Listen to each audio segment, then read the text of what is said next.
치열한 대선이고 예측 불허의 일들이 많이 생기고 특히 저희들이 걱정하는 것은 투표율입니다. 투표율. 원래 야당은 투표율이 높아야 이기는데 지금 정부 예측으로도 코로나 확산이 심각해서 3월 9일 되면 대개 한 30만, 40만이 갈 거라고 지금 예측이 되고 있습니다. 특히 이제 방역 패스가 내일부터 이제 풀리거든요. 그렇게 되면은 굉장히 늘어날 텐데 그래서 자칫하면은 특히 이제 우리 쪽이 강한 20대가 투표 의향이 좀 낮습니다. 선관위 여론조사를 보면은 또 하나는 60대 이상 이제 이청 우리 중진 시민층에서는 또 이 사전 투표에 대한 이 의구심 때문에 사전 투표를 안 하게 되면은 9일 당일날 만약 비라도 오고 눈이라도 오고 또 그날 아침 뉴스에 뭐 확진자가 뭐 40만이네 이렇게 나올 경우에 투표율이 낮아가지고 야당은 무조건 투표율이 높아야 되는데 저희들은 그래서 판세도 판세지만 투표율 높이기 아주 정력을 다하고 있습니다. 네.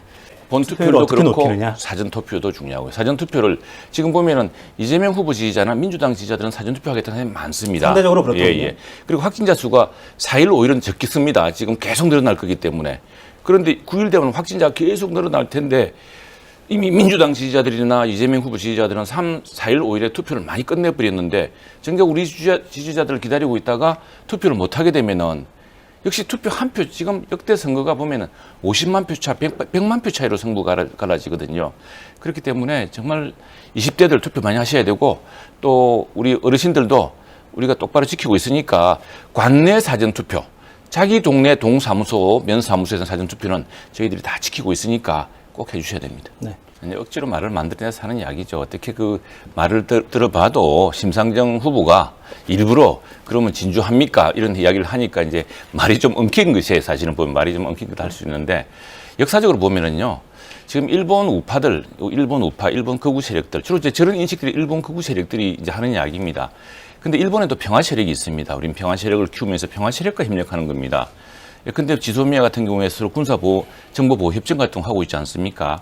그렇게 하는 것인데 지금 돌이켜보면은 저렇게 지금 일본의 우파들을 키워준 게 저런 아니한, 저런 자꾸 뭐 편가르식 인식입니다. 어떻게 윤석열 후보도 우리 대한민국 사람인데 그런 인식을 가지겠습니까? 그건 말이 안 되는 이야기고요. 그리고 그 한국과 일본의 협력도 중요하고 또 한미동맹이 기축이다 이런 인식은 분명합니다. 분명하고 그래 우리 윤석열 후보는 지금 외교안보에서도 계속 외교안보 팀으로부터 계속 자문을 받고 이렇게 연구를 하고 있습니다. 그리고 여야 또 합의도 중요한 것이고 그런 것들로 해서 계속 밝혀나갈 것이고요.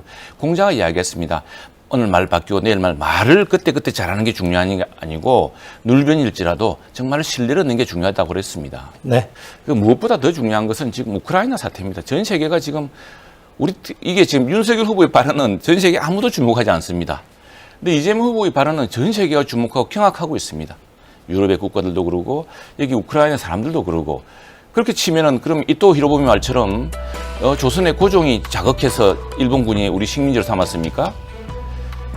정말로 그 국제적인 인식도 부족하고 진짜로 심각한 문제인식이다. 권본부장도 이야기했지만은 그렇다면 지금 문재인 대통령이 자극해서 북한이 이 엄중한 시기에 미사일을 쏩니까? 이런 택도 없는 인식을 가지고 나라를 이끈다면 어떻게 되겠냐 심각하고요. 또 하나 이제 우리 우크라이나 출신의 유명한 모델 한 분이 그분이 초보 코미디언일지 모르지만 새로운 정치인, 정치 혁신에 대한 기대로 돼가지고 국민 한 80% 정도로 당선됐던 분 아닙니까? 그런 분이 정말로 노력을 많이 했습니다. 그러나 지정학적 위기라는 것은 숙명적이어서 그걸 이제 잘 관리해야 되는 건데 그 대통령 한 사람이 할 수가 없었지만 지금 뭐 온몸으로 싸우고 있지 않습니까? 네. 그런 대통령을 조롱해서 되겠습니까? 토론회 때 우리 윤석열 후보가 적절하게 이야기했듯이 동맹이 중요하고 또 스스로 지키겠다는 의지가 중요합니다. 평화를 가지고 평화한다고 자꾸 말로 해서 지키지는 게 아니거든요. 지금 우크라이나 주민들 보십시오. 우크라이나 대통령 보십시오. 지금 이재명 후보가 비웃었던 초보 정치인이라고 마치 윤석열 후보랑 동일시해서 이야기했던 그 대통령 보십시오. 장렬하게 싸우고 있지 않습니까? 지금 그걸로 해서 전 세계 시민들이 응원하고 있는데 도대체 이재명 후보는 누구 편입니까? 그리고 자꾸 종전선언 이야기하는데 북한이 그렇게 종전선언 이야기하는 문재인 대통령 면상에다 저런 짓을 하고 있습니다.